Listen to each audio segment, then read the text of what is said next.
February ತಿಂಗಳಿನಲ್ಲಿ ಅವಧಿ ಮುಗಿಯುತ್ತಿರುವ ಎಲ್ಲಾ ಗ್ರಾಮ ಪಂಚಾಯಿತಿಗಳಿಗೂ ಕೂಡ ಶೀಘ್ರದಲ್ಲೇ ಆಡಳಿತ ಅಧಿಕಾರಿಗಳನ್ನು ನೇಮಿಸಲಾಗುತ್ತದೆ.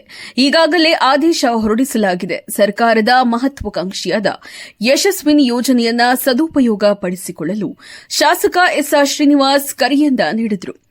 ಗುಬ್ಬಿ ತಾಲೂಕಿನ ಮಂಚಲದೊರೆ ಗ್ರಾಮದಲ್ಲಿ ಹಮ್ಮಿಕೊಂಡಿದ್ದ ನೂತನ ಹಾಲಿನ ಡೈರಿ ಕಟ್ಟಡಕ್ಕೆ ಗ್ರಾಮಗಳಲ್ಲಿ ವಿವಿಧ ಅಭಿವೃದ್ಧಿ ಕಾಮಗಾರಿಗಳಿಗೆ ಗುದ್ದಲಿ ಪೂಜೆಯನ್ನ ಸಲ್ಲಿಸಿ ಮಾತನಾಡಿದ ಎಸ್ಆರ್ ಶ್ರೀನಿವಾಸ್, ಸರ್ಕಾರದ ಆದೇಶ ಹೊರಡಿಸಿದ ಮೇಲೆ ಯಾವುದೇ ಕಾರಣಕ್ಕೂ ಇರುವ ಆಡಳಿತ ಸಿಬ್ಬಂದಿಗಳನ್ನು ಮುಂದುವರಿಸಲಾಗುವುದಿಲ್ಲ.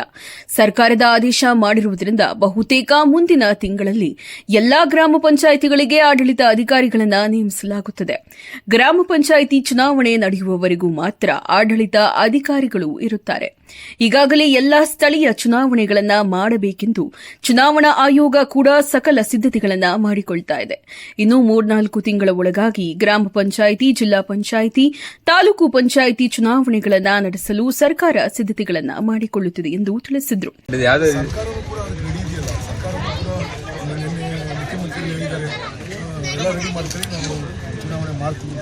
ರಿಸರ್ವೇಶನ್ ಎಲ್ಲ ಯಾವ ಥರ ಇರುತ್ತೆ? ಕಮಿಷನ್ ಮಾಡ್ತಾರೆ, ನಾವು ಮಾಡೋಕ್ಕಾಗಲ್ಲ. ಅದನ್ನು ಹಿಂದಿದ್ದಂತೆ ಸರ್ಕಾರ ಪೆನ್ ಡ್ರೈವ್ ಮಾಡಿ ಕೋರ್ಟ್ ಕೊಟ್ಟಿತ್ತು. ಆದರೆ ಅದಾದಮೇಲೆ ರೊಟೇಷನ್ ಸಿಸ್ಟಮಲ್ಲಿ ರಿಸರ್ವೇಷನ್ ಆಗ್ತದೆ. ಎಷ್ಟು ತಿಂಗಳು ಆಗ್ಬೇಕು ಚುನಾವಣೆ ಗೊತ್ತಿಲ್ಲ.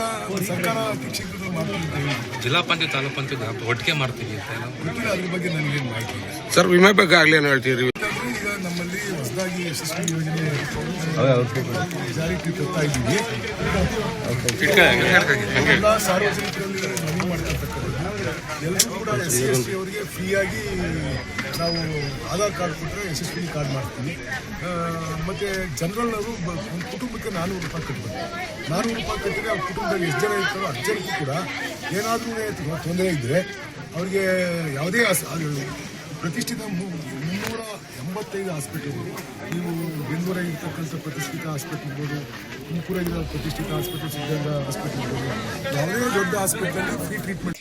ಮಂಚಲದೊರೆ ಹಾಗೂ ಉಯಿಲ್ದೊರೆ ರಸ್ತೆ ಅಭಿವೃದ್ಧಿಗೆ 6 ಕೋಟಿ ಅನುದಾನವನ್ನ ಹಾಕಿದ್ದು ಶೀಘ್ರದಲ್ಲೇ ಕಾಮಗಾರಿ ಪ್ರಾರಂಭಗೊಳ್ಳುತ್ತದೆ ಎಂದು ತಿಳಿಸಿದರು. ಹೊಸಕೆರೆ ರಸ್ತೆಗೆ ನಾನು ಈಗ 6 ಕೋಟಿ ಹಾಕಿದ್ದೀನಿ. ಈಗ ಹೊಸಕೆರೆಯಿಂದ ಪ್ರಾರಂಭ ಮಾಡಿಸ್ತಿದ್ದೀನಿ. ಆ ಕಡೆ 1 ಮೀಟ್ರು, ಈ ಕಡೆ 1 ಮೀಟ್ರು ವೈಡನ್ ಮಾಡಿಬಿಟ್ಟು ಮಾಡ್ತೀವಿ. ಇನ್ನೂ 6 ಕೋಟಿ ಪೂರ ಆಗಲ್ಲ, ಒಂದು 5-6 ಕಿಲೋಮೀಟರ್ ಆಗ್ಬೋದು. ಮುಂದಕ್ಕೆ ಮಿಕ್ಕಿದ್ದು ಎಷ್ಟು ಹಾಕ್ಬೇಕು ನೋಡ್ಕೊಂಡು ನೆಕ್ಸ್ಟ್ ಬರ್ತಕ್ಕಂಥ ದಿನಗಳಲ್ಲಿ ಹಾಕಿ ಕಂಪ್ಲೀಟ್. ಇದೇ ಸಂದರ್ಭದಲ್ಲಿ ಗ್ರಾಮ ಪಂಚಾಯಿತಿ ಅಧ್ಯಕ್ಷ ಗುರುರಾಜು, ಮಾಜಿ ತಾಲೂಕು ಪಂಚಾಯಿತಿ ಸದಸ್ಯೆ ಕರಿಯಮ್ಮ ರಮೇಶ್, ಗ್ರಾಮ ಪಂಚಾಯಿತಿಯ ಮಾಜಿ ಅಧ್ಯಕ್ಷ ಶಶಿಕಲಾ ನಂಗರಾಜು, ಸದಸ್ಯರಾದ ಬಸವರಾಜು, ಶಕುಂತಲಾ, ಮಂಜುಳಾ, ಡೈರಿ ಅಧ್ಯಕ್ಷ ರಂಗಸ್ವಾಮಿ, ಮುಖಂಡರಾದ ರಮೇಶ್, ಬಸವರಾಜು, ಕರಿಬಸವಯ್ಯ, ಬಾಬು ಹಾಗೂ ಗ್ರಾಮಸ್ಥರು ಭಾಗವಹಿಸಿದ್ದರು.